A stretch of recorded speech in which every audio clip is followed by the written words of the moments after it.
Listen to me. It's a straightforward question. Do you pay royalty? No, you don't pay royalty.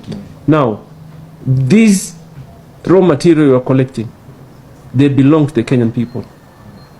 And they do get depleted. I keep repeating it. You know you've closed certain mines because you can't mine no more. What do you expect us to tell the Kenyan people when all they go to see is quarries of material that has been extracted? And we can't say that we didn't collect, as a Ministry of Mining that are overseeing that space. What do you expect us to tell them? That we couldn't collect anything for all the material that has been extracted. So let's just be realistic. We have to pay something in the field of mining. We have to pay something. And I think 1.6% is a very reasonable figure. And the way it is explained to me, the PS has put it very well, that it depends on efficiency and pricing from time to time. It can be even lower than that 140 or even 100. So please stop resisting your contribution to largely the Kenyan people. Because to be honest, now it's in the law, it's in the regulations, and it must be implemented.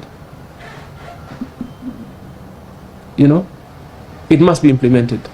The exercise of mining we are doing now, it must be supported by a plan. You can't keep digging without a plan. You are excavating. I was in a site the other day. Yani mtu anachimba tu chini, goes further down without you clearly can see there's absolutely no way they'll be able to rehabilitate. And you know what the law says? As much as it is possible, you bring it back to the status you found it. So if you go 20 meters wide, 100 meters, 20 meters deep, 30 meters deep, 100 meters wide, how are you ever going to be able to rehabilitate that? And then the worst case is that those quarries become dens of criminal activities. Because they're not being put to use, they are abandoned. So then therefore I would require every company to give us a clear rehabilitation plan. I was at a factory the other time. Unfortunately, we've had to issue a notice. I've even encouraged the Minister of Environment to also further take some action, simply because you clearly see silica dust all over the place. I became unwell because of the visit. I left that place with a flu, a horrible one. And there are populations, there are people who reside around.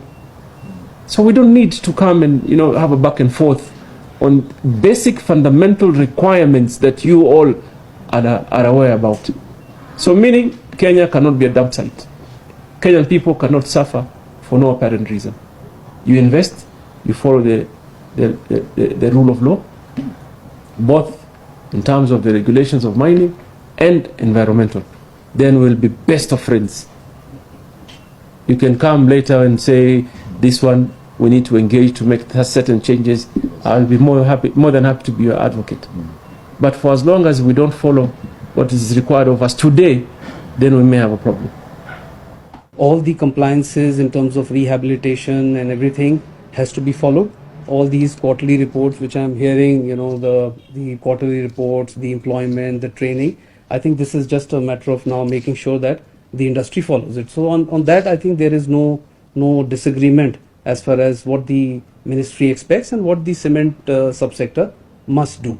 In the Kenya, in whole East Africa, cement price is the lowest, and we want to continue with this lowest prices and for doing that we need the support of the mining department, because that is not only supporting to the affordable housing but also supporting the infrastructure of the country with the common person, and we want to continue with that agenda.